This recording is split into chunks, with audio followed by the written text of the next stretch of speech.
Okay, cool. It begins.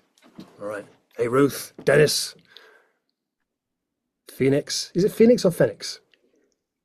It's Phoenix, like the bird. Phoenix. Okay. I have a guitar by the same name. Oh, Oh, oh gosh, they're coming in the waiting room. This is absolutely wild to me. Wow, 16, 17, 18, 19. Forcing their way in the queue at the door. This is just fantastic. Hey, Toby. Hey, can you hear me? Yeah, I can hear you. Yeah. Oh, I've just finished work, so I may have to rush off and grab some food very quickly. Gotta live. You gotta live. Okay. Okay, so thank you so much for joining me. I'm thrilled to see you all. This is a little bit like there's a similar feeling to my wedding, actually, sort of like people from so many different parts of my life and some strangers sort of all suddenly in the same place together. So this is pretty bizarre, but pretty cool. Yeah, first of all, it's a huge privilege to me that you've all shown up tonight. That's just awesome. So thank you. I'll just take you through a couple of. You probably saw the pointers in the email that I sent about how we'll conduct the session today. So I would really love for you to feel free to ask questions at any time.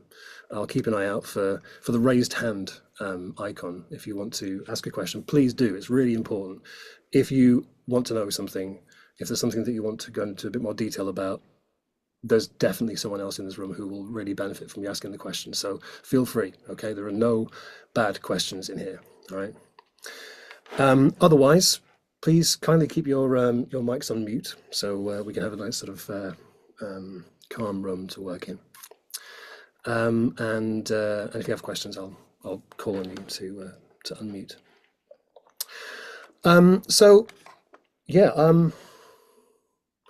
The chat box, we're not going to use the chat box to sort of talk to each other during this. I would like to sort of keep the conversation just one conversation, because if there's words flying around, then it can be a little bit distracting for everybody. So, but except for this one moment. So just, I would really love for all of us to just, I would love to go around everybody, but we won't really quite have time to do that properly. So I invite you now to go into the chat box and just say where you're coming from, where you are right now, and what you are doing in music, because we've got this amazing room of talented people here. We've got artists, we've got singers, we've got budding producers and engineers. So yeah, it'd be great to just sort of see the range of people we've got here, so you can all see who you're with.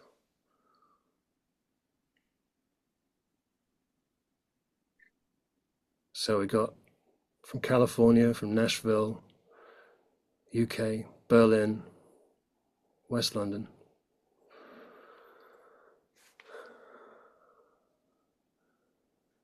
Brighton. Hey, Steve. Miles was right here, having a good old chat the other day.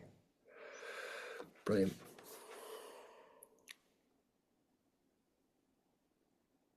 Ruth, I had no idea if you're from Gibraltar. yeah. Well, all right. So we've got producers, we've got artists, we've got singers. All right. You're all at different levels.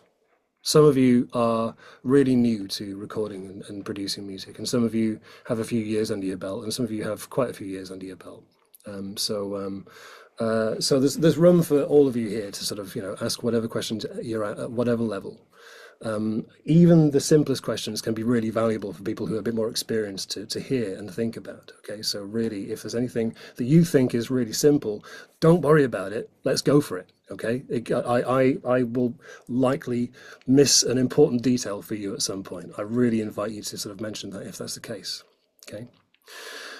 Just quickly, I'm going to introduce myself just for the benefit of anyone. Like I know most of you, but there's a few new faces in here. So I'm a producer, engineer, songwriter.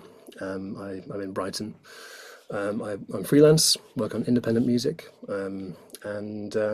yeah, and this is my career, and music has been my life. So there's a few people in here who I have taught in my previous spell as a music technology A-level teacher. Hey folks, lovely to see you again. I'm just like they come back. Like what? To see there's something wrong with that. Anyway, thank you. Really appreciate it. Yeah, and you're joining me tonight on the third of the webinars I'm running. I'm really excited about sort of growing this way of reaching out and helping people, and potentially growing a sort of community of you folks who will help each other at some point. So right now, just to tell you where I'm at with this, I'm sort of growing my community of you folks to sort of see what how powerful this can be for you. Yeah, and I'm thinking about how I can turn this into a business as well. But today it's just about seeing what we can do together, and helping you guys. And otherwise, there are other ways that I can help you as well, of course. If you need help with your music specifically, I can do that. I'm starting to do some mentoring and a bit of coaching with musicians who are sort of earlier in their journey than me. I've got teaching experience, and I'm finding it really rewarding to sort of connect to musicians and sort of give them a space to sort of like have some support, whatever kind that might be. So, right, okay, so we're going to get into this.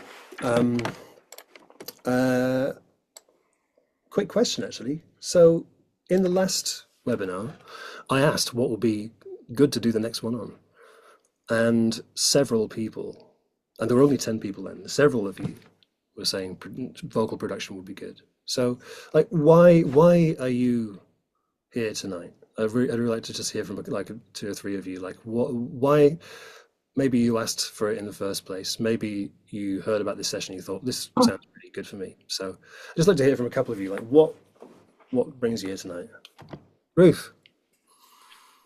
I just think with most music, it's the part of the music that you connect to the most, the vocal. Mhm. So therefore, like getting the vocal absolutely perfect is fundamental, and I really do think it can make or break a song. I mean, I've forgiven like bad guitars or bad drums and things like that, but I can't forgive a bad vocal, I mean, it doesn't necessarily have to be perfect. I like the imperfections and things, but feeling that you can connect to that person, that they're there with you and stuff. That for me, that's why I'm here, because I consider it to be the most important part of the song. So I want to know how to do it better, Brilliant. well. Great. Yeah. Yeah, it's the central part of the song for most people. As I put in the little sort of Instagram ad I put out, a lot of people really do hear a song as a vocal and some other stuff happening in the background, which is, might be to their tastes, but the song is everything. And it's like, this is the way that we connect. Music is about connecting. Yeah. So, I've seen Phoenix put his hand up, and Louis and Daniel. So I'm gonna go to you folks, and then move on to the next little bit. So, Phoenix. So for me, it's actually something that I have neglected, I feel like, in my producing practice, just because there's always been people that could kind of do this for me better, like singers that were already experienced with recording their own vocals, or having like an engineer being there for that part to just do the recordings. And I feel like there's just so much to gain from being able to get the best performance out of a person. I think it's also like a human thing, but then also just technically being able to preserve it in the most ideal way, right? So that's why I'm here. Fantastic. Okay. So you want to sort of take the process into your own hands. Brilliant. Thanks. Cool. Louis.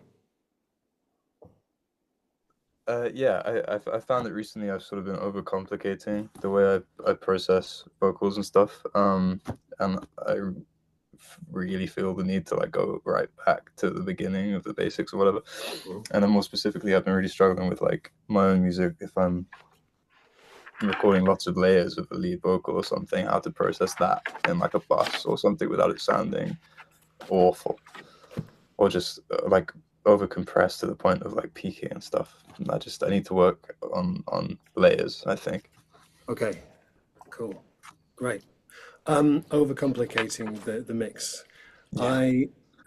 That's something that I really want to look at today, because in a sense, the less we can get away with doing to a vocal when we're mixing it, the purer it's going to be, the more intact it's going to be, and the more of the original performance is going to be there. Yeah, so I do want to sort of try and simplify this process for you all as much as possible. Yeah, great. And I'll say about the layering issue. I think we probably won't get into that too much in this session, because I really want to make this sort of focused on one thing and do some real meaningful progress on one thing. I think vocal arrangement and backing vocals and layered vocals and bus processing is a fantastic topic. Maybe this will be another session. Today, I want to get right in on the lead vocal, so we can all come away with that. A lot of it can transfer, but yeah. Dan. Hi Nick, how's it going? Pretty good, yeah.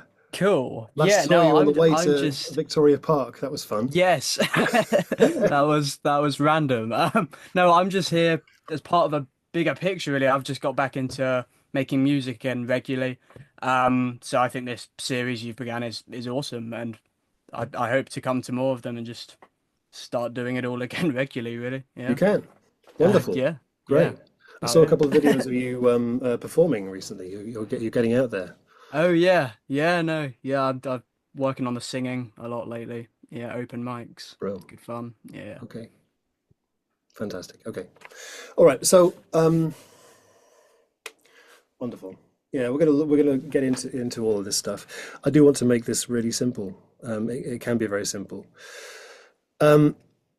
Just a quick show of hands, actually, just real quick. Who, or just with your cameras, who here is mostly concerned with recording their own voice? I'm just interested. Who is mostly recording themselves? Okay. And who is mostly concerned with recording other people's voices? Okay. Kind of half and half. All right, that's good. Yeah. Lots of stuff is going to translate between the two. Okay. All right. So the later part of this session is going to be about mixing. It's going to be about processing the vocal. But there's more to it than that. There's more to getting a good vocal sound than just be able to mix the thing. And even mixing it isn't just about what you're doing to the vocal itself. There's a context to it as well. So what sorts of things do you think are going to be important to getting like your great vocal sound that aren't anything to do with mixing? Question. A lot of it comes down to recording. Who is that? Sorry? Oh, is that Sam? Hey, Sam. What? Say again, please. A lot of it just comes down to the recording. I mean, you can do the best mixing you've ever done in your life, but at the end of the day, if the recording is, I don't know, if the gain's too high or the acoustics in the room you're recording in are really, really bad, you're always going to have some fault in the recording. Okay. All right. Yeah, some of the mixing techniques are going to be for like fixing problematic recordings. That's something that happens. But ideally, we want to make a good quality recording in the first place. And it's frustrating, but that is kind of like a big part of how this is going to work. Thank you, Sam. Yeah, Jack. Hello. So, Hello. hello. So for me, I think, I mostly record other people, well, solely. I don't sing. So, but I think for me, it's to do with, there's like a kind of chain of events really, and it has to start with a great singer or rapper or whoever you're recording. So they have to be like ready to record in the first place. And Okay. Preparation of the singer. Good. Yeah. yeah. And then, it has to be I think the environment you're recording is very important. If you have too many early reflections or something, it's going to come out in the recording, definitely. Also, like mic technique, if you're using like condensers and you're too close to them, you get proximity effect and stuff.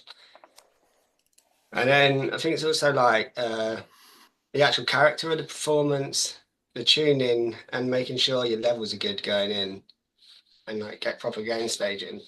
That's Great. Yes. Okay. So the singer should be prepared.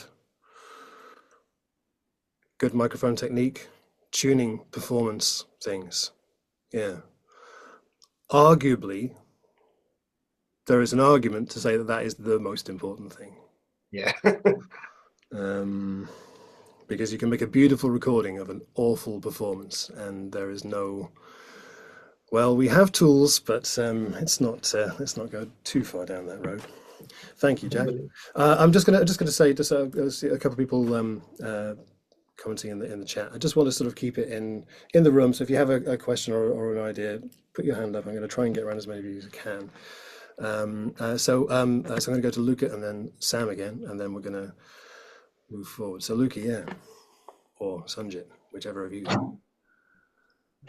So yeah, I was gonna say, like, in my opinion, one of the most important things with a vocal is like the capture. Like, you can always tune things, like bad performances, even to an extent, you can always auto-tune or whatever, but like if your capture's off, you're never gonna get the true sound that you want from the vocal. You'll never be happy with it if you're not happy with the way that it's captured. Yeah. Yep, it's got to be right from the start. There are things we can do to fix it, and I tell you what, there are. Obviously, we have things like auto-tune and time editing and this sort of thing, and they're great tools. They're awesome tools.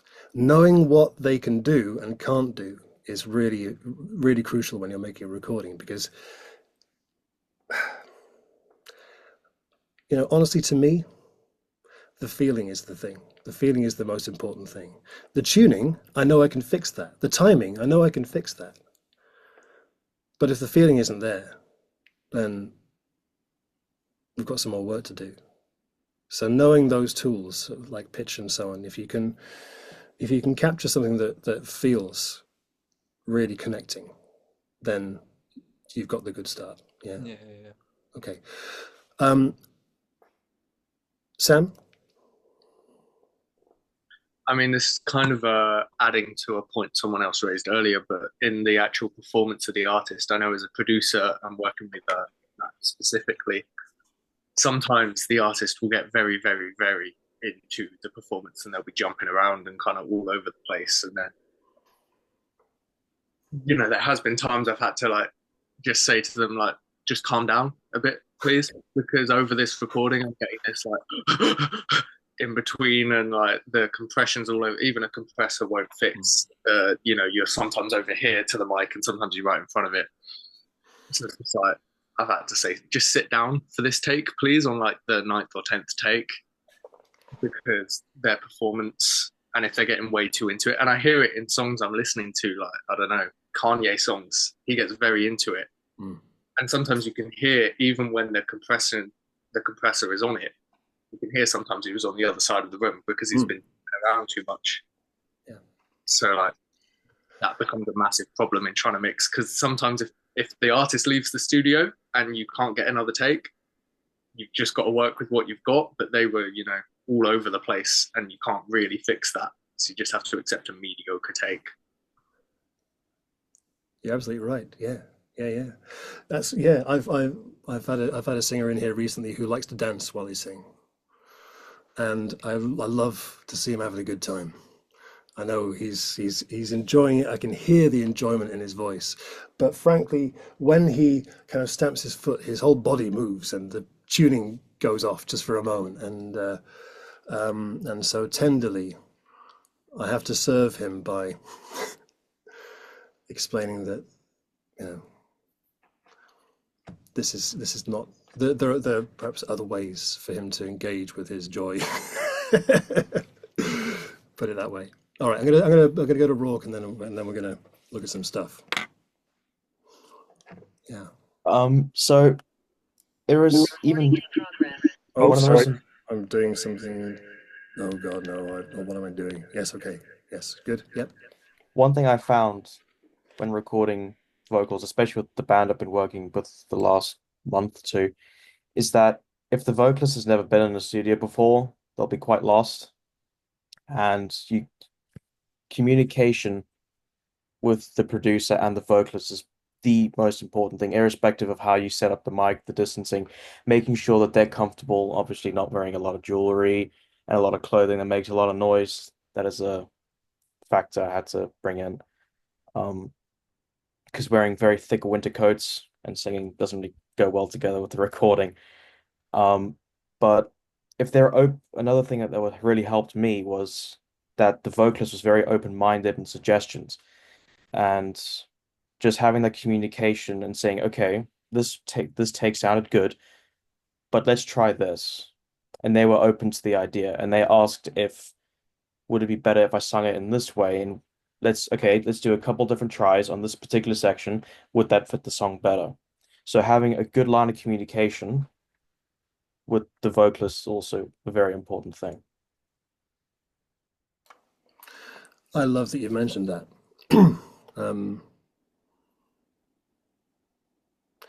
When when somebody is recording someone else, it might seem as though the performer is the person doing the work, and they, critically they that's not to be understated, but it's a collaboration. That environment is a collaboration. Ultimately, it's something that you're working on together, and the recordist, the producer, the engineer, to create an environment where that person can feel comfortable and safe and listened to. And, when someone is wearing too much jewelry and it is coming up on the mic, to mention that to them is to help them. It might seem like we might get a little bit controlly about these things. But you have to say these things in the moment, because there's only one moment to get this right. You get Even a chance. if they belt, slightly moving their head back to kind of control that dynamics a little bit as well. Yep, that can help. That can help. Yeah. Okay, cool. Right. Well, folks, I'm going to try and do something technically a little bit inadvisable here. I have my phone here. Yeah. I'm going to go to my phone for a second. I'm just going to show you a couple of things about my setup over here. This might not work well at all. Okay. Oh God. Okay. Can you hear me? Is it doing terrible things? Does it sound okay? It sounds good. All good? Okay. All right. Okay. Cool. That's my face. It's not the best look of my face. Yeah. There we go. All right. So this is where you are right now. This is my studio in my house. And there you are. Go down there. And this is my vocal recording corner. So, this is a condenser mic, valve mic. Little power supply down there, and you'll see that I've constructed some kind of arrangement in the corner of my room. This is 4-inch or 6-inch thick insulation, basically rock wool, and you might hear actually that if I'm standing next to this wall here, you can hear my voice in a certain way, and if I move over here right into the corner, maybe you can hear that it gets a lot deader when I do that. So this is to stop the reflections and just to make sure that the mic is picking up as pure a sound as possible without the room interfering. So just to give you some more context, this is my stairwell, and it sounds different again. And there'll be some different sort of resonances in here, which will color the sound. Usually we want to make quite a pure sounding recording, so we have the options to color the sound. Okay. This is a pop shield. Yeah, I'm going to go through a few basics here just to make sure that everyone's up to speed with this stuff. This is a pop shield. This is to stop the plosives getting on the mic. So when you say words including P and B, there's a bit of wind that comes out, and if that gets directly on the mic, there'll be a big sort of bassy noise. You don't want that, so you can use a pop shield for this. For years, I was using literally a pair of tights over some coat hanger, and that works great. It's the same stuff, really. Okay, so that's a nice mic. But I just want to give a shout out to the different kinds of mics that are available. This is a dynamic mic, SM58. It's a relatively lowly mic in some ways, but you can get a fantastic vocal sound out of this. You really can if you treat it well. If you are recording in an imperfect space, I'm going to flip back to being on my computer now. Oh god, this is going to go terribly wrong. Hello? Oh no! Mute. Yeah, nailing it. Okay. If you're recording in an imperfect space, there are things you can do to help your situation. If you're quite close to the microphone, that will reduce the amount of reverb you get from the room, and you'll get a more direct sound. Okay. Problems that can occur if you're very close, the proximity effect comes in. You don't hear it right now; it's not plugged in. It's just proximity effect will increase the amount of bass that you record. That can sound quite good in some situations. But it's also, if you want a warmer sound, or if you're using a very sort of intimate kind of sound, then you can use that to your advantage. A little bit further away and you will get a more natural, balanced sound, but it can have more of the room reverb. If you don't want to go to the lengths of making huge panels like I've done, you can put a duvet over a clothes horse. This will help your vocal recordings if you do this. Okay, so just a few little sort of how to record a vocal. Toby, hello. Hello. On the topic of microphones, obviously in recent years, dynamic mics have kind of become more popular again. Like the Shure SM7 and stuff because of YouTubers.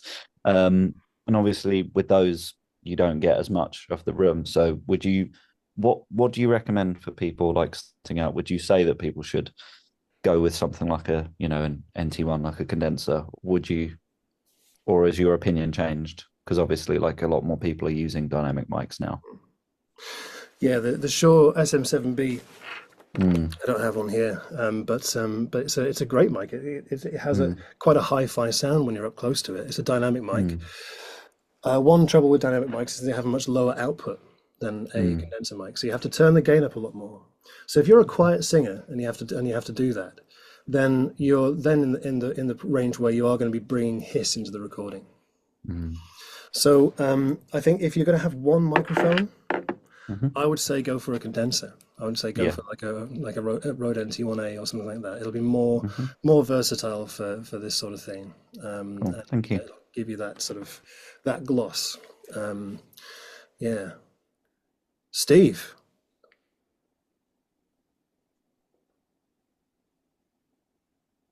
Okay, he's somewhere in transit. So I'm going to go for Phoenix. Yeah. Hello? Hello. Oh, go ahead, Steve. Go ahead. Sorry, I was muted. It's going to be a very quick thing on the subject of microphones. I just want to shout out the company Dachman Audio, if anyone hasn't heard of them. DACHMAN Audio. They make a clone, an exact replica of a vintage Neumann U87. It's called the U87i, and you can get them for about £600, which is obviously quite a lot of money. But if you're looking to like upgrade from something like a Rode NT1A or like a cheap condenser, I can't recommend it high enough, because the amount of work you have to do after recording a vocal is drastically reduced. Just using that microphone, I just plug it in, record whatever I'm recording in the box. I literally have to do virtually nothing. So I just wanted to give that a quick shout out. I used to have a Rode NT1A, and I used to have an Aston Origin, and it's miles and miles ahead of those mics, and it's only a few £100. Anyway, that's it. It's true, yeah. Some of the vocal sounds you'll hear on the biggest records, it'll be very hard to get quite that level of class without a sort of world-class mic. But in reality, in terms of actually communicating the emotion in a song, you can do that with anything you have. And I think what I want to say in response to that is it shouldn't be a barrier. I think there doesn't need to be a barrier between you making great vocal recordings and being able to, outlay a number of £100 on a microphone. You can make fantastic. You can bring people to tears with a cheap mic. Okay, that's fine. That's possible. Please do that. Phoenix, and then I'm going to move on. Yeah, also just a very quick thing. If you don't have a vocal booth and you have a shitty room with a lot of reflections, you can also use mattresses. They work really, really well to simulate that effect. And you can even make them look somewhat pretty if you put a nice sheet over them, which is just nicer for the performer than just a white mattress. Got to get the vibe. Yeah. Thank you. Absolutely. Yeah, my first studio, I had a mic stand with the boom arm horizontal and a couple of duvets hung over that. Worked great. Sam, I see your hand. I'm going to move on. I'm going to stick to my plan here. There's a lot I want to get through, but if we have time later on to chat, then let's do that. So.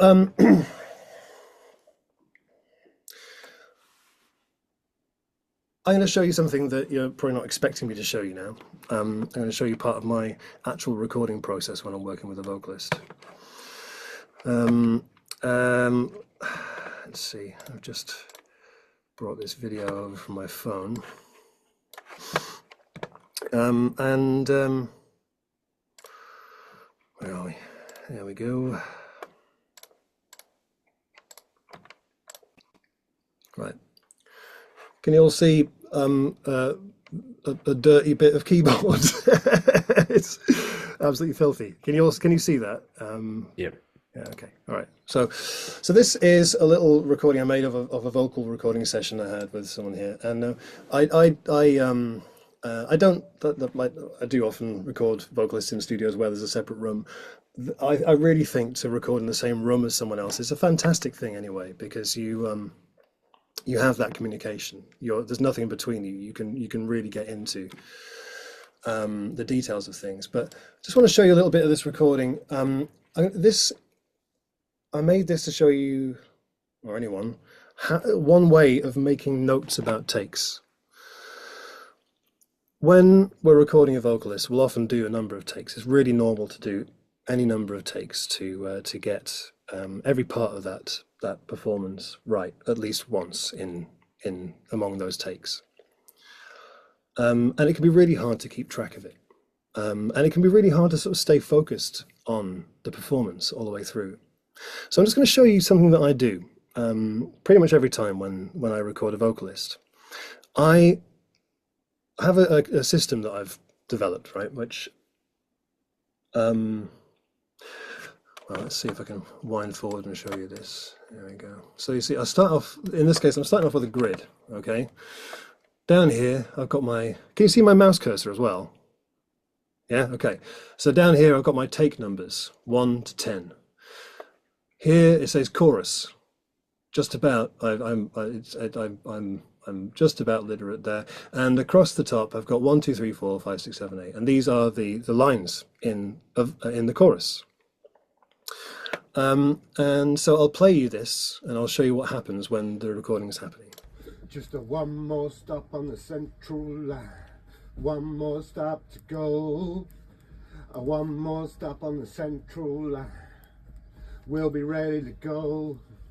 Just one more stop on the central line. Just one more stop on the central line.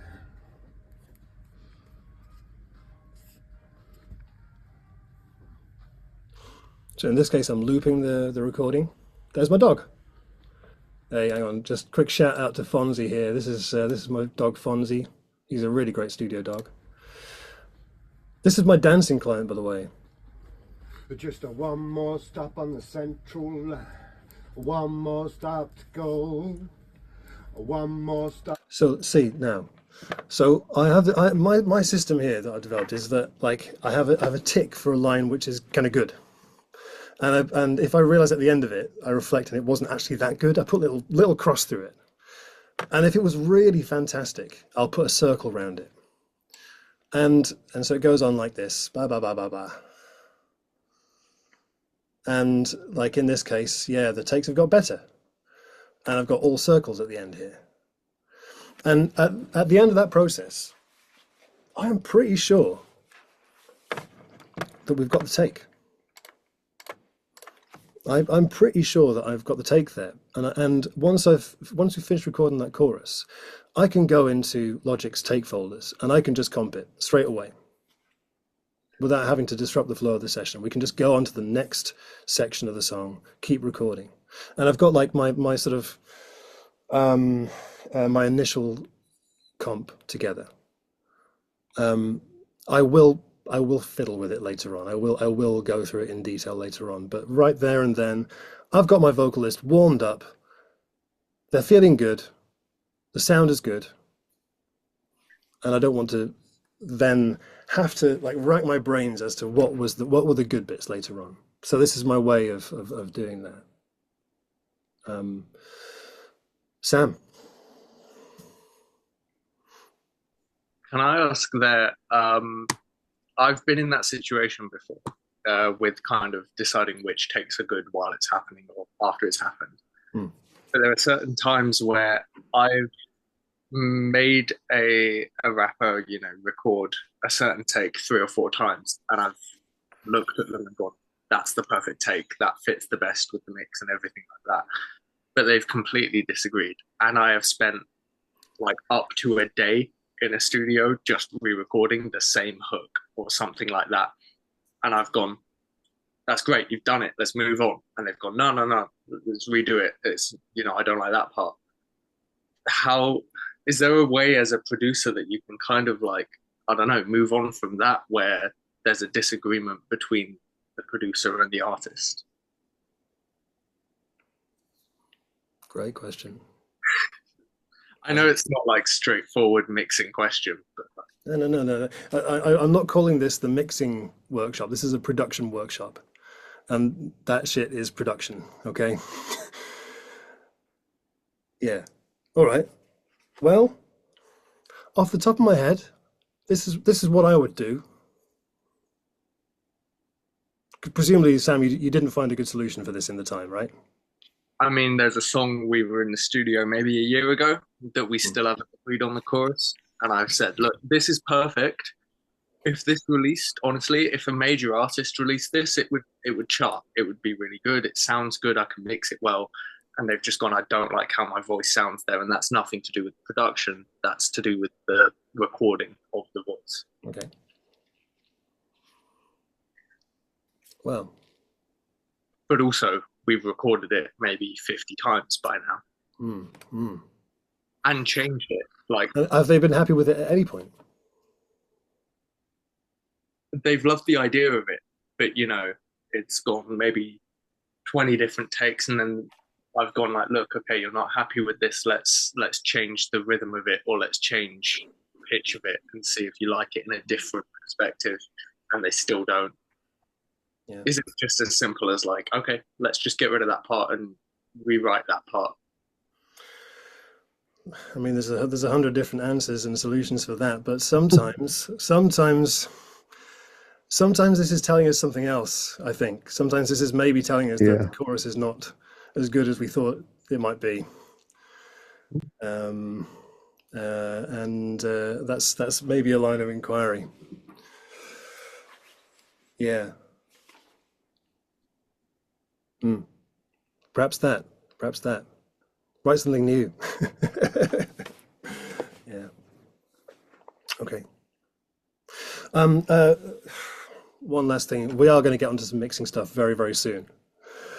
one last thing I just want to mention about how to get a great vocal out of somebody is what they hear is absolutely vital.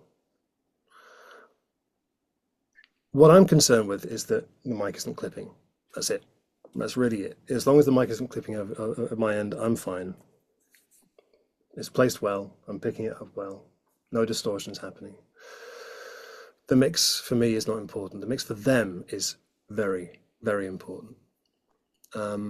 Generally, honestly, I tend not to record with any processing, any compression, any EQ.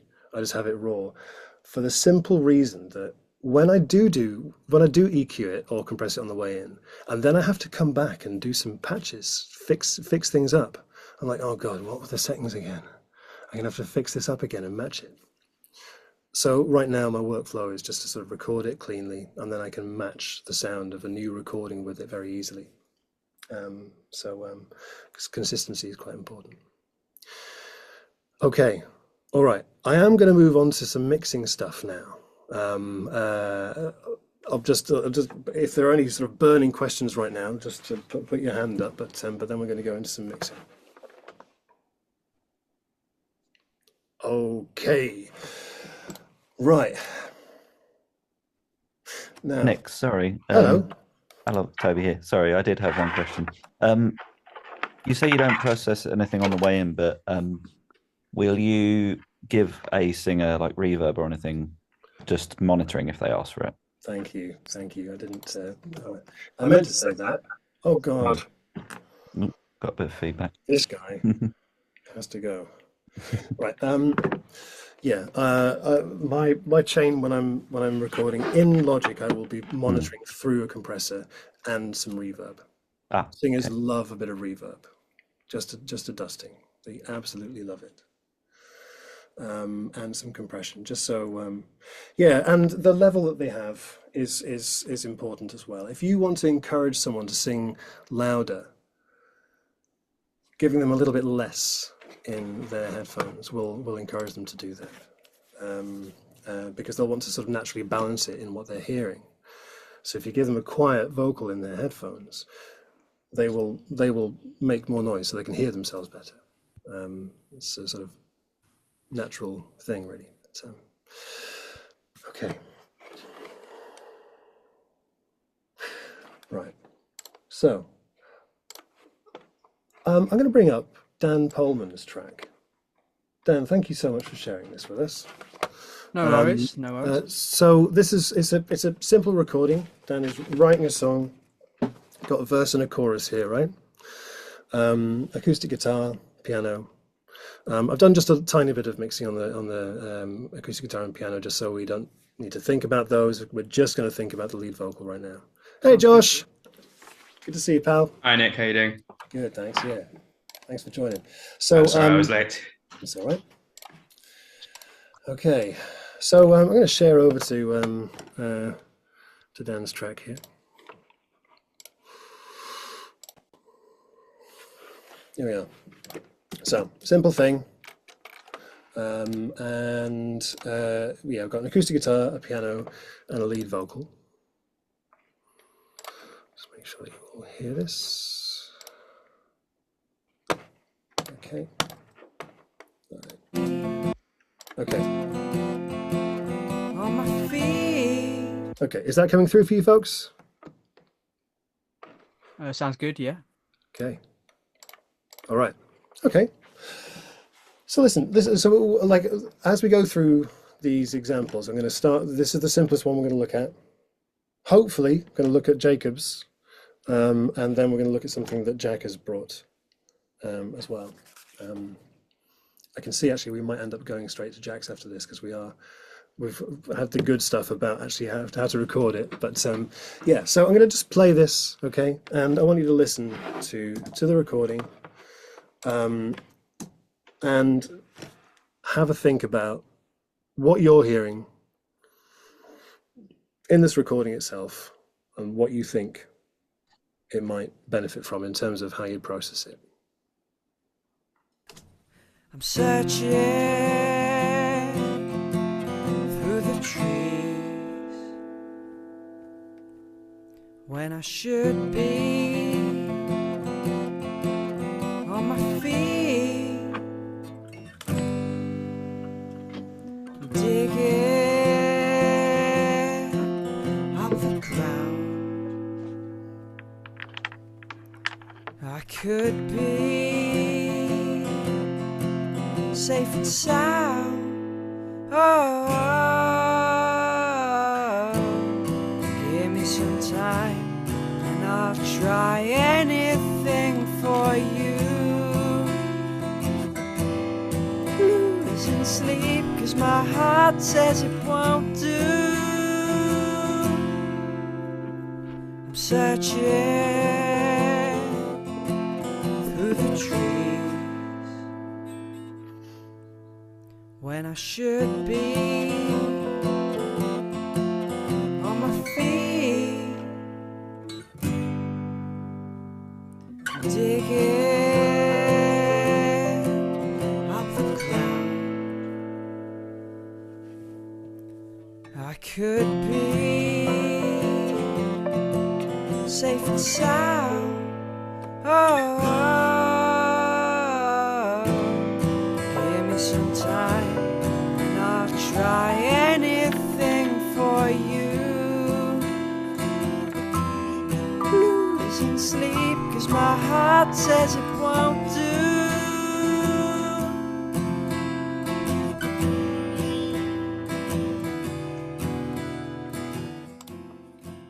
Okay, all right. I think probably some kind of round of. Should we try a round of applause? Do you want to just unmute and see if that works? Just let's unmute and do this properly, all of you. It's awkward now. I don't know whether to clap myself. Thanks all. Lovely. We should be your biggest fan. Good point. That's gorgeous, Dan. Thank you so much. All right. Okay. So, vocal-wise, vocal sound-wise, Danette, talk to me. Maybe it's not. I would sidechain the guitar to the vocal. I suppose that's not really vocal production, but I think there's a clash between the high end of the vocal and the click of the strings, and sidechaining would let the vocal sit above the mix more. Okay. So what you're suggesting is putting a compressor on the guitar, so the guitar gets quieter when the vocal happens. Yeah. Okay. All right. This is one way that you can help to make sure that the vocal is on top. What is the possible drawback of that? The guitar's quiet. Mm-hmm. Yeah. Fair point. I mean, it's possible that you will achieve a vocal that's on top all the time there, but your guitar will be moving up and down. This is a very sort of intimate song. It's very, I'm close to Dan here listening to this, and it sort of, for me, quite an honest and straightforward process is going to help that be communicated. And this might be one of the overcomplications for some people. I love your thinking. That's really interesting thinking. But we're going to go for the simplest possible solutions today. So, Steve, what are you thinking? What are the references? What are the reference tracks that we're? What's the goal of the? If you're going for like super honest, really, really untreated kind of, I wouldn't barely touch it. But if you're pushing it a bit and going for like maybe something a little bit more akin to like the kind of Oasis or indie sound or something more 2000s-y, it's going to be clip gain, compression, saturation, and EQ. But I'd always find out like what the artist's reference tracks are and then try and go in that direction. So whatever that might be. Awesome. It doesn't sound like a Billie Eilish production, but the artist might be like, yeah, I want this to sound like a Billie Eilish track. So, you treat it differently. But yeah, it's a great song. It reminded me of the early Jake Buck stuff. And that's technically dreadful stuff. Anyway. Roasted. No, thank you. Like the mixing's breaking all the rules, honestly, but it's just, you know, it's good shit. At some point there, Steve, you said, depending on what sort of effect we wanted to go with, Yeah. you'd barely touch it. Well, yeah, because if it's like really minimal, like kind of like 60s inspired maybe, or 60s folk inspired, I'd tackle some of there's only like actual problems. We're not getting it in stereo or high definition over Zoom. Well, so you are. Oh, I'm not getting it in stereo. I'm getting it in mono. Maybe it's my setup. It's a mono recording at the moment, but yeah. Oh, yeah. So it already had that kind of old school feeling because it was mono and quite rough and ready, and I liked that character. Okay. But if the artist says, you know, this is actually the goal and the vision of the music, that would definitely mean I would make mixing decisions based on that. And then, but looking at the waveform, you know, definitely some clip gain, which I always do, bring down the peaks so the compressor hasn't got to go too crazy. And then, yeah, like, you know, if it's going for like a John Lennon thing, maybe double track it and add slapback delay. Okay, cool. Yeah, anyway, it's great. It doesn't need, I don't think it needed that much for an old school sound. All right, lovely. Okay, so there's for an old school sound, maybe it doesn't need much. There's some creative solutions that Steve's mentioned there, different sort of effects that we can use to change the kind of feel of it. And we're going to have a little look at this before we move on to Jack's track. But Steve is also saying that possibly this is kind of quite close already. One thing I want to, I maybe should have said this earlier, what I'd like to look at here first and foremost, and my process always when I'm treating a lead vocal is I don't think about the effects at first. I just want to get the pure vocal sounding right, sounding balanced. There are some creative decisions with reverbs and delays and saturation, distortion. They're all available.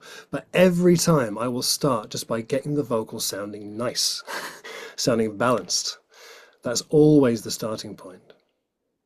Rourke, how close do you think we are to that right now? Sorry, could you repeat that question? How close do you think we are to this vocal sounding kind of like nice, just in a sort of simple way? I'd honestly say quite close because, Dan, it's a very, very nice. I'm a sucker for very stripped back acoustic pieces. And I don't know if you plan on adding any bass guitar or anything, but as it is with the layers right now, it's really, really good. And the vocals really do not need a lot done for it to sound very, very good. The only thing I would say is strap a de-esser on there because use S's at the beginning of some lines and you can hear a bit of a type of sound. That's really the only thing I can think of. Have you considered changing the lyrics so there's no S's? Nightmare. We're back to square one. Oh. Yeah. No, this is actually like there should be a whole other verse going in. This is like because it's the same verse. I have just looped. That is the same audio just played twice. But yeah, no, it will be quite a stripped down song, and most I'll add is probably maybe like some backing harmonies or something like that, and final chorus. Yeah. Okay, great. Yeah. So what I really enjoy here is this, Steve and Rourke, that you're both thinking like the basic sound is quite close, and I wanted to kind of show this because Dan, if that's the reference, if that was the right reference, it wouldn't be close if the references were to suggest something further. As I was saying, Steve, like where I always start is just to get the vocal sounding beautiful, just without any sort of extra effects or anything like that. It's always a starting point to sort of just get the pure sound of it sort of balanced in terms of volume and tone, and then from there we can sort of move out into effects. But every time I will start with that, and then it'll be a case of sort of bringing in some creative touches. Yeah, I was talking about that bit of it, like the clip gain and the leveling, because some of the words were getting a little bit lost. Some of the quieter sequences were like dropping out, so I'd level it. I'd do that kind of bit of it, you know, regardless of the references. But in terms of like how to improve it beyond that, it would definitely depend on the context of the references and the goal, really.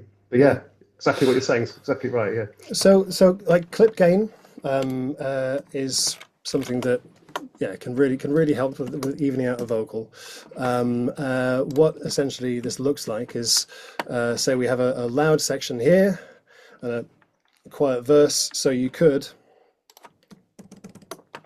make a little incision on either side of the loud stuff and then select the quieter verse, and then over here there's the gain section here, and you can just drag that up and make that more similar to the louder chorus. And so just they've got a clip gain tool now on the right click, on the right click you've got a clip gain tool in the new Logic. I'll check that out. So can I ask that you put your hands up, and then I'll bring you into the conversation at that point. So we can use this absolutely to sort of level out the track to some extent. But Steve, I think the matter of just getting the level right on this is pretty much all we would need to do. Beyond that, we can sort of add some effects. Okay. So just for the benefit of anyone who is sort of like maybe a little less confident with compression, I'm just going to do a very quick compression tutorial. Is that okay with you folks? Okay. All right. How to compress a vocal 101. All right. Now, here it is. What a compressor does is it turns down stuff that's too loud. All of my ex-students are going, yeah, I remember this. It turns down stuff that's too loud. There's a simple way to think about it. Like it's like all a compressor does is above a certain point, it wants to turn it down to make it more similar to the stuff that's quieter than that. Okay, so if we look at this, without using clip gain, just to equalize it, what we have is a dynamic vocal. Dan, actually, I'm just going to focus on this one part of it here. And so we've got a quieter section here and some louder stuff here. So a compressor, I'll bring in a compressor. The key to a compressor is the threshold. The threshold sets what level above which it's going to start turning stuff down. This determines like what is too loud. At what point is it going to start turning stuff down? This knob here, this dictates that point. So I'll just draw a line here, right? So the threshold, as we move it up and down, it's basically moving up and down like this, choosing different parts of the sound. So if you have a really low threshold, it's deciding that all of this is going to be too loud. It's going to bring all of this down above that line. And if we have it somewhere up here, then only the loud peaks up here are going to be compressed. Okay. So if we have it somewhere in between, then just the louder bits of the quieter stuff will be compressed, and everything above. And everything below that, like with the threshold set here, that is not going to be affected at all. Okay, like so. So yeah, I'm gonna give you this video to look back on. So this is going to be something you can try on your own. I personally like the Studio FET. This is a model of the 1176 compressor, and just to sort of show how this works and to sort of see where to set the threshold, I will set the ratio quite high. I'll turn off auto gain, because auto gain, what that's going to do is that's going to bring up the level of the quiet stuff. If you turn it off, then all this is now going to do is turn stuff down that's too loud. And this threshold now, we can set this threshold such that it's just going to turn down the loud stuff. This is what I will always do when I'm compressing a vocal. I will set the threshold so it's doing a little bit of work on the quiet stuff and a lot of work on the loud stuff. I kind of want it to be doing something most of the time, all of the time, really. Okay, just a little bit of work on the quietest stuff that I want to hear. So I'll just play this now. I'm searching through the trees. So a high threshold, it's not doing anything. When I should be All the way down. everything's being brought down. So now I'm going to find a place where it's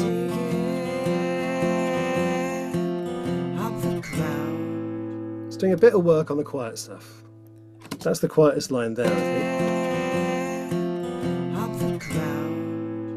I want to see this needle moving. This needle, by the way, if you're new to compressors, this is telling you how much it's turning the level down by. Okay, so here at this point, it's doing a little bit of work on this quiet section here, and it's doing more work on this. And over here, it's going to be doing a lot more work because it's much higher, it's much further up the threshold. So right now, if I just draw it on here, scroll. Right now, the threshold is like, it's about there. It's like sat just at near the top of that quiet bit there. Okay. I could be.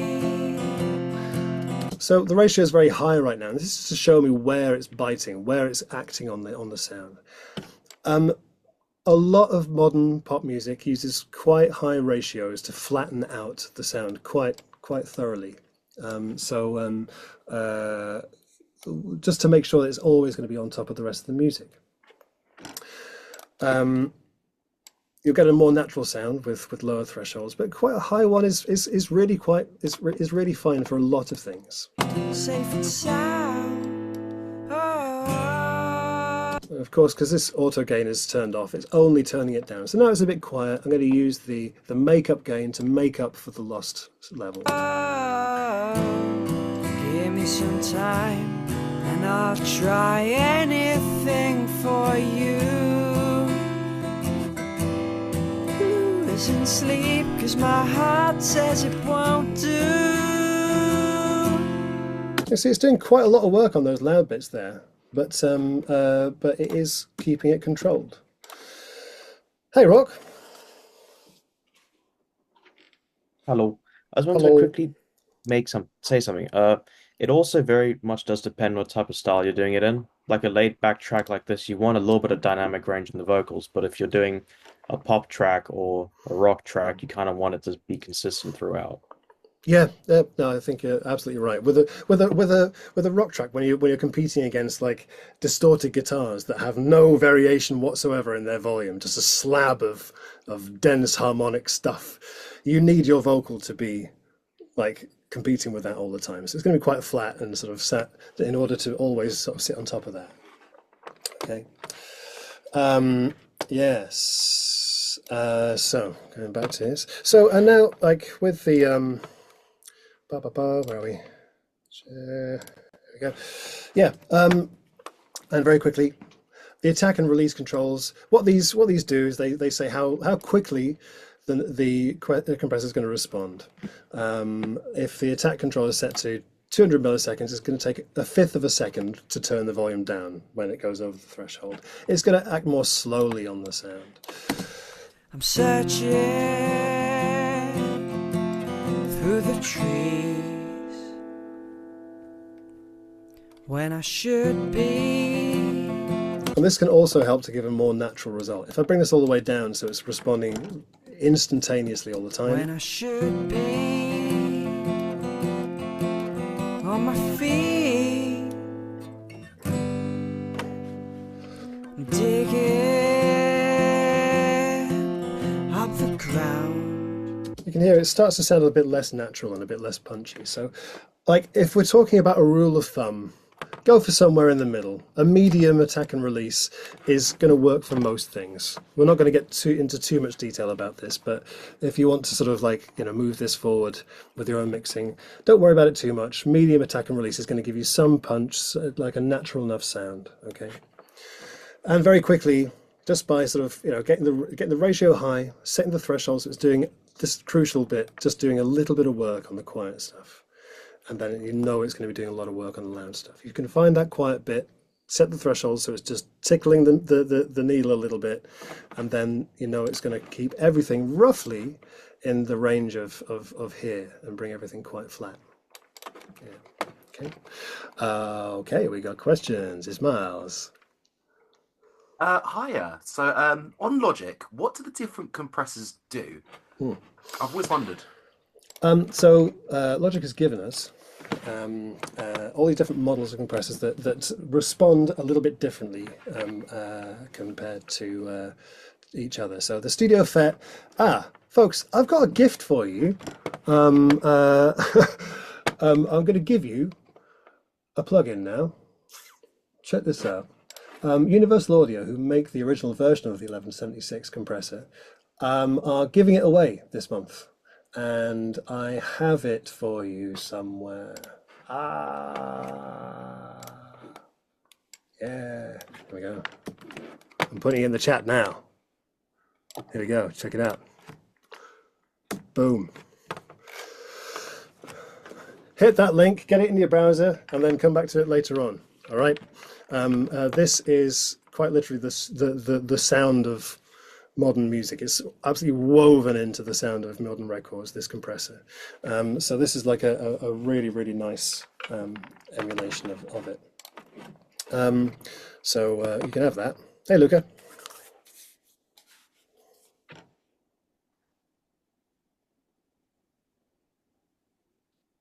Yeah. Hey, yes. Hello, Okay. there we go. Hello. So I was going to ask about the release and in particular the auto release. Did you choose to keep the auto release on because of the nature of the song? Or... Honestly, I didn't even think about it. I put it somewhere in the middle because it's going to work on most things. But the actual button for the auto, did you prefer it on that rather than taking it off and then I don't know. I think this is one of the ones that will give you a one kind of flavor or another. I don't think there's a right or a wrong answer there. But I just went for a medium, and it's gonna kind of work in that area. What is this auto button? Sorry. Auto release. It's sort of it does some automatic gauging of how long the release should be. Yeah. It's, Oh, okay. So it takes the decision of setting the release away from you. A little bit. Yeah. Okay. Does it dynamically sort of give it a range based on where you put the release value? So if I put auto release on and then I have my release at 10 milliseconds and then have the button on but also do it at 200 milliseconds, is it still operating completely idly, or is it doing it somewhere near the value I've set? This would be a really good thing to discuss in a dedicated compressor kind of session. Right now, what I want to do is give you as many ideas as to sort of get for everyone to sort of quickly home in on a lead vocal sound that's going to work every time. Okay. So respectfully, I'm going to skip over that if that's okay, because I don't want to get too bogged down in this, and I've got a whole other song that I want to show you. Okay, and I don't want to miss out on that. Okay, but clearly, compressors in detail is going to be valuable to some people. Okay, so so I am going to move on to this other song now. Jack. Hey, Jack. Hello. Hello.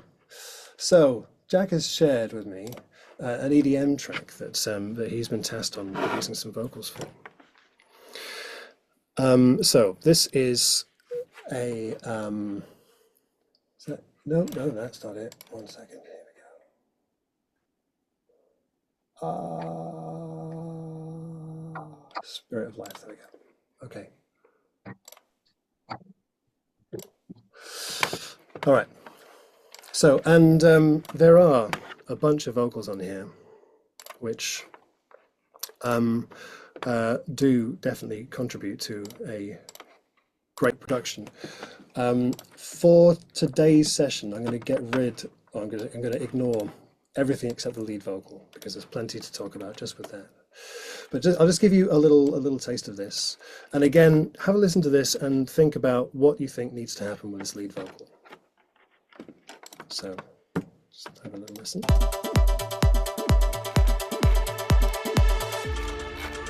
In the scene of devastation,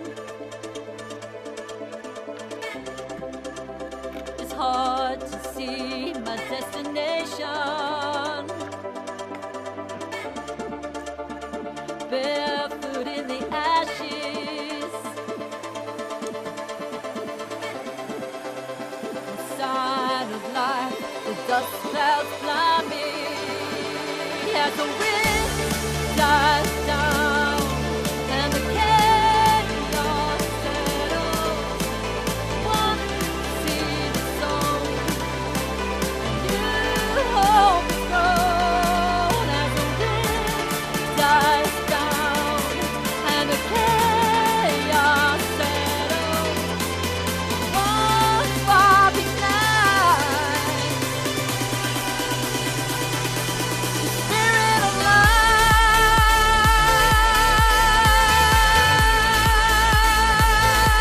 the spirit of life.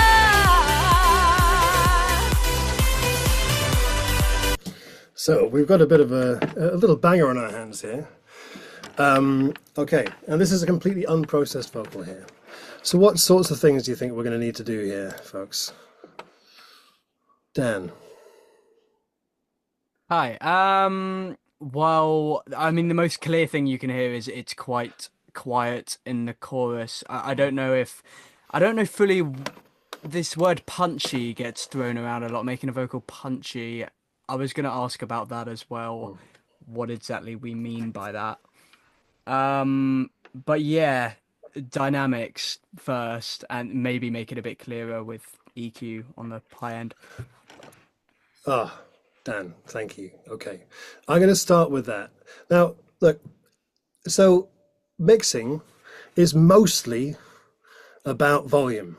Even when we're EQing things, it's about volume. It's about the volume of different frequencies. We're still dealing with volume with that. Okay. So I'm going to speed through something so we can get onto some new stuff here. I'm going to slap a compressor on it with the same kind of process that we did before. Okay. Don't need to go through that again, but I will start with the compressor. I'm going to do a very, very similar thing to what we had before. So just stick it on there, medium attack and release, high ratio. But crucially, I want to be able to hear this thing all the time, really nice and clear. So I'm going to use a compressor to flatten it out. In the scene of devastation,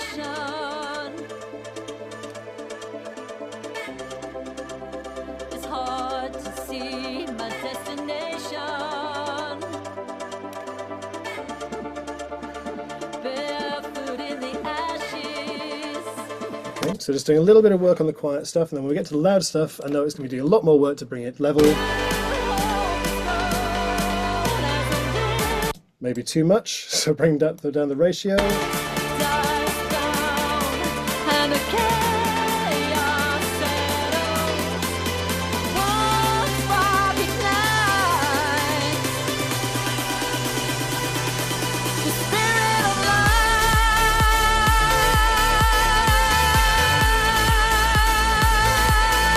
So we have it sort of roughly leveled out at this point. Now, Dan went on to say about adding some top end to this thing. Instinctively, this is something that I'll be thinking about with every vocal, because even recorded with a crisp condenser microphone, the modern sort of standard for pop vocals is quite bright. So it's really quite normal to sort of add some top end to a vocal. It sounds all right. It sounds sort of well flattened out, but it's a little bit dull compared to what you'll normally hear. Sign of life, the dust clouds blind me as the wind dies down and the chaos settles. One seed is sown, a new hope is grown as the wind dies down and the chaos settles. One spark ignites the spirit of life.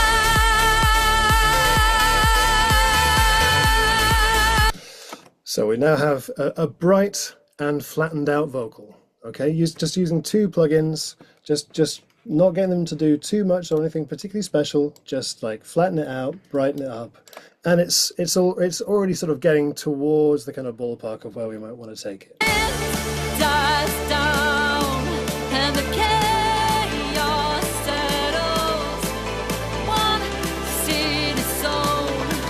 So what sorts of things are you picking up on now when you hear it right now? What do you think is an issue for us here?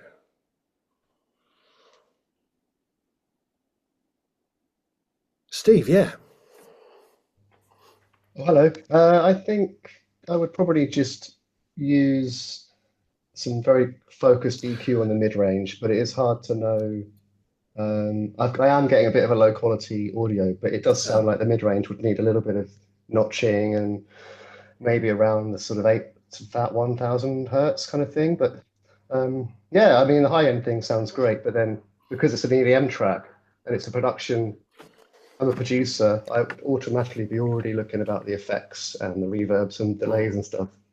Because that's going to make it feel right in the track. There's no way this track would have a clean vocal. So once you've done the EQ thing, I think it's going to be about parallel compression and then kind of like the effects and the spatial stuff, which is all, you know, the fun stuff. But yeah, the mid-range does feel a little bit boomy, but I can't identify particularly what it is because I've got quite a low quality audio going on. Okay, yeah. So the mid-range is really vital for this. That's where so much of the communicative part of the vocal is. So we don't have much time, so I'm going to focus on sort of finishing off the sort of the EQ and the different areas of the tone of this sound that are important. And I'm going to do it with the multipressor. So the multipressor, this is a slightly more advanced tool in a sense, but what this is it's a compressor which acts on 4 different bands of the audio. I'm just using Logic stock stuff, so there's the best chance that you have these tools yourselves. There are obviously lots of different tools for this, but yeah. So what this is going to do is it's going to allow you to compress different areas of the sound separately, so you can get a lot of control over each part of it. One common problem when you add all this brightness and treble to the sound is that you'll end up with very exaggerated S sounds. So we very often use a de-esser, which a de-esser, all a de-esser is a compressor that acts on the high frequencies. It's a compressor that acts on the really bright stuff. If I solo this and I just solo the top band of frequencies up here,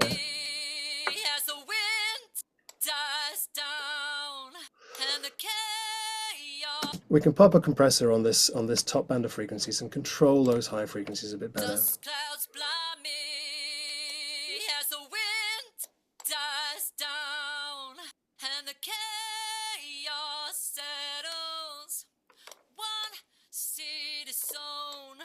So there, where the S's are coming in, they're providing the most high frequencies, and it's going to compress that a great deal. Now, for this is a problem-solving tool. A multiband compressor, it has so much potential to mangle your sound and also to help it, but you can use it to sort of sort out those really piercing S's. That might be the only thing I'd do with this, in a sense. Just use it as a de-esser. Dust clouds blind me. All the others are bypassed, and it's just going to deal with that sort of difficult S sound. As the wind dies down and the chaos settles. But why this is quite useful, why I want to sort of show you vocal tone using this is because it sort of helps you to sort of think about the vocal in different important areas of the sound. So right up here, we've got this very bright, airy stuff. It's sort of like it's glossy, it's sparkly. It's like it's important for an expensive sounding vocal. So you might want quite a lot of this for like a sort of a pop song a lot of the time.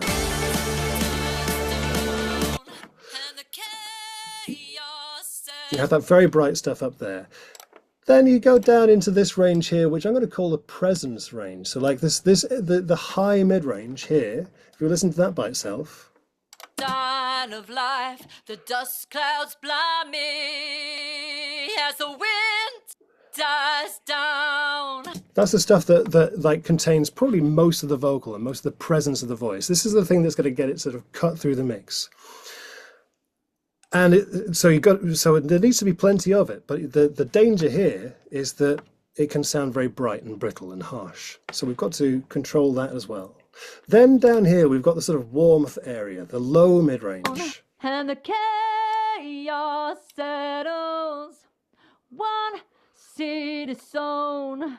So balancing that can give us some body to the sound and some warmth and some depth. And then down in the bottom range, we have sort of like the really low warmth, the sort of stuff that you almost don't really hear as part of the sound.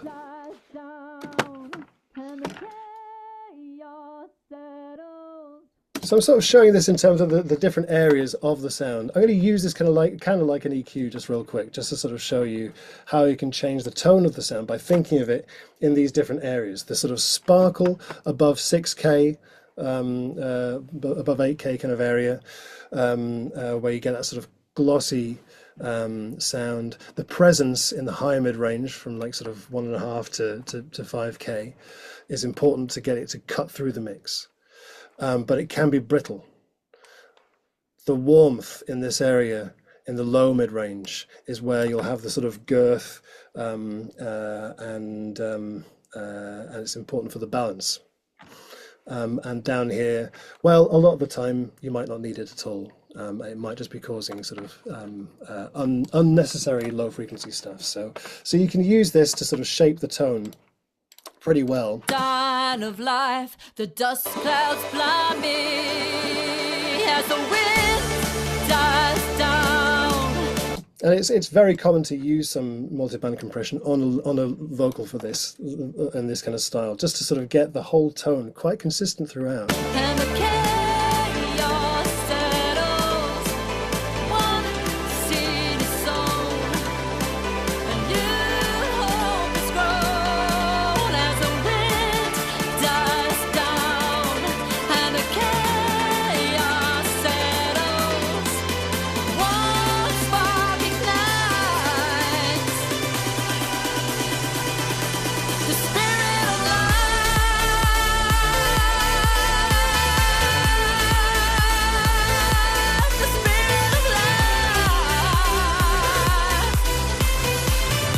So like there, it means that you can control the warmth, the presence, and the sparkle individually.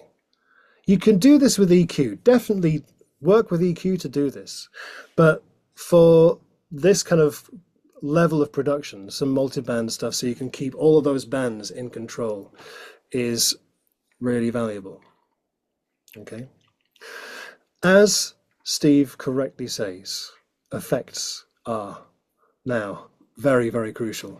I'm going to show you what, I've got very little time now. Okay, so I'm going to show you one trick. Okay. It's going to be a delay. I wish I had more time. But for this sort of like for this kind of genre, tempo delays that sort of fit in with the tempo of the song and create some extra rhythmical quality are really, really valuable for excitement. in the scene of devastation.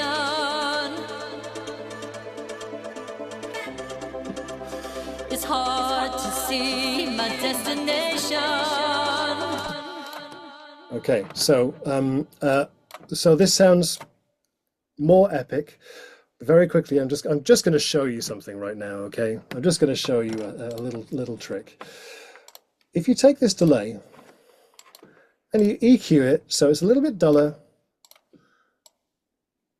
focusing on the mid-range, so it's sort of like just a bit different to your lead vocal sound, and then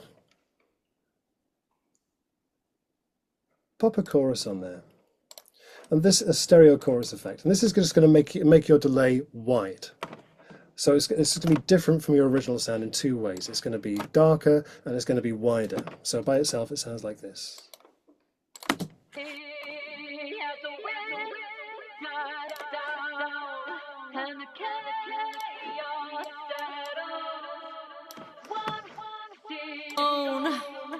A new hope is grown as the wind dies down. So this is a sound that's going to sit away from your lead vocal, sit behind the lead vocal, but provide that excitement. In the scene of devastation,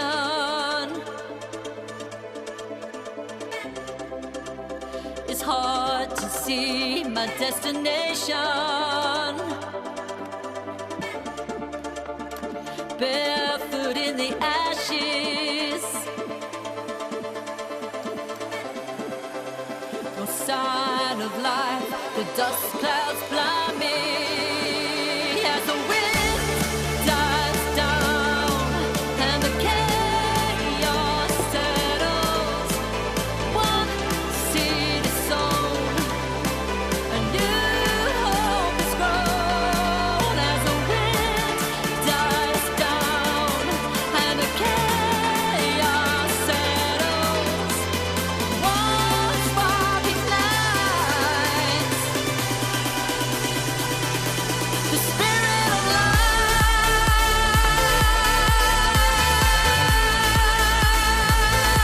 the spirit of life.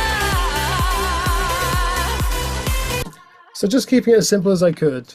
That's a compressor, an EQ, and another multiband compressor. That's just keeping those different areas of the frequencies in check. You've got enough sparkle all the time. You've got enough presence all the time. You've got enough warmth all the time. Okay?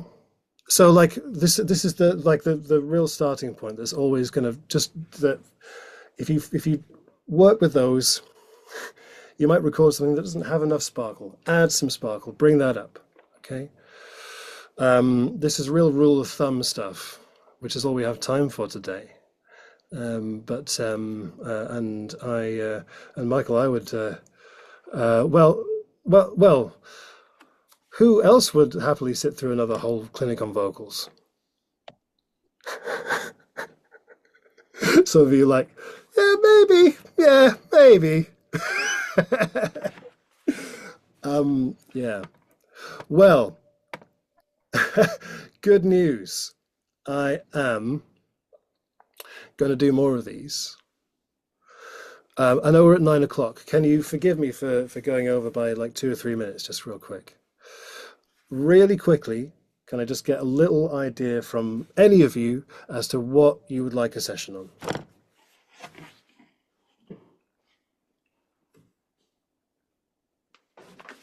Should we just talk or should we write it down? Just talk. Yeah. I don't know what you already did, but I'm always interested in drums. Drums. Just about to say it as well, drum production. Yeah, for sure. Like writing drum parts? Mixing drum parts? No, producing and I like mixing drums. Mixing drums. Okay. Cool. Spatial for me. Reverbs and front to back kind of stuff. Oh, there's going to be a real juicy one on stereo Yeah, stuff. and we talked about stereo did. stuff already. Oh, Yeah, okay. That is Good. great. Yeah. Okay, definitely. All right, cool. All right. Sculpting guitar tones would be helpful for me, I think. Sculpting guitar tones. I love it. Great. Okay, cool. I think correcting resonance on drums as well. That's something a part of drums. All right. Cool. Okay. One more thing, maybe mastering as well. You know what? Because we are over 9 o'clock now, I'm going to invite you to email me. You've all got my email. So if you've got more ideas, please do. Please do. Before we finish, folks, I'm just going to pop something in the chat here. There's the most important thing for me is that you're here. Like, I'm absolutely bowled over that there's 19 of you here or something. This is a thrill and such a privilege, honestly. I give you the option to voluntarily donate if you wish. If you've got some value from today's session, if you think this is going to help you with your mixing moving forward, then there's a coffee page that you can go to buy me a pint, if you feel so inclined. And links to my Instagram and so on. But yeah, there will be some more of these. Maybe let's do another vocal one. Can I just see some nodding if you'd want to go deeper into vocals? Yeah, would you? Oh wow, this is wow, awesome. All right, okay. Rourke just showing his nodding face. Lovely. Okay, well, let's do that. Super. Okay, well, thank you so much for sharing your evening with me, or whatever time it is where you are. I really hope it's been helpful to you. I'm going to keep doing these. I'm going to keep growing this little community. I'm exploring different ways to help people. Of course, I would love to help you with your music specifically on a kind of basis of helping you with mixing or whatever. But also, you know, if there's other things you want to talk to me specifically about that you want to have some support with, whether it's like helping you with your own mixing, or if you're sort of trying to get established as a budding producer or engineer, or you're coming up against, I don't know, motivation or inspiration blocks and this sort of thing, and you'd like to talk to someone about that. I talk to a lot of people about this sort of thing, and I'm starting to do some mentoring and coaching around this stuff. So so really, I do invite you to just I would love to have a conversation with absolutely any of you about whatever would be helpful to you. At some point, if that would be good, just drop me a quick email, and I'd love to arrange a time to speak to any of you about whatever it might be, just to sort of see how I can help, because I'm just exploring what that might look like at the moment. So and you're all obviously engaged enough to be here on a Tuesday evening instead of watching Traitors. Anyway, thank you so much for being here. Really appreciate it. It's the greatest, the loveliest thing for me. So I hope it's been valuable to you. Keep in touch, and I will see you anon. I'll see you in a couple of weeks. Keep 2 weeks time. I'll do another one. The topic will be announced soon. Okay. Cheers. Thanks, everyone. Cheers, Nick. Cheers, Have a nice Nick. evening. See you later, guys. Bye. Thank Bye. you so much. Bye.